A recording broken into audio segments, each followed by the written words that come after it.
There's this dangerous idea in science that, well, not just in science, in popular culture and the classroom or the university lecture theatre, that if you can't see it, it's not real and it's not worth discussing about here.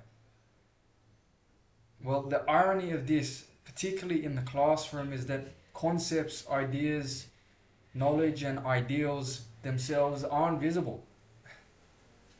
Not only that, but universities used to be the place for a free exchange of ideas.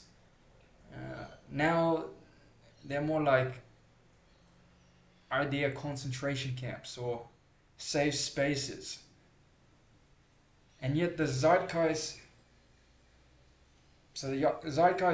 says if you can't see it, it doesn't exist. Does truth exist?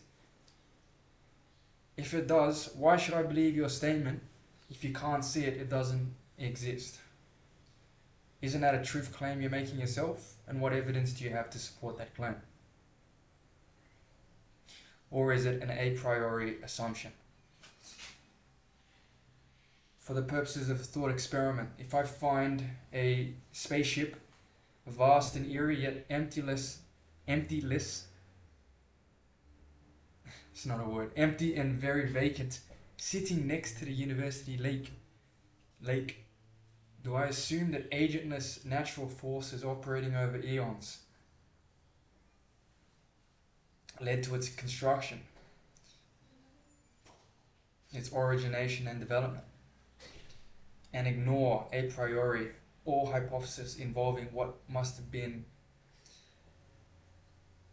involving an agent, and clearly an intelligent one at that? I'll give you a second example. If I detect a powerful gamma wave or waves radiating into Earth in a apparent pattern, do I assume that these vibrations, they're just the result of some natural phenomena, maybe a star exploding? Or do I conclude these signals were sent by an agent from outer space? If I wandered into the forest and saw a hut, do I assume that a wet tornado lightning storm operating over millions once suddenly, and then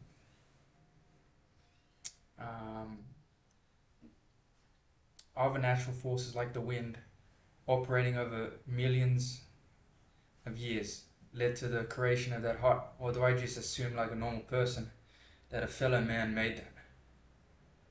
An agent, someone with a mind, someone with purpose, purposefully made that and designed it before they made it. If it seems to be exhibiting very functional properties, well, it probably was designed.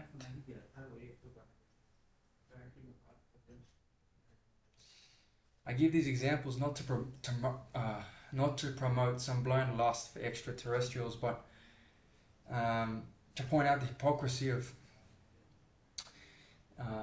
many of us, not just those in the scientific community, who deal with ideas as well as measuring instruments, and yet we propagate this holier-than-thou myth that says, if I can't see it, it doesn't exist. What we're really saying is, we don't talk about God here.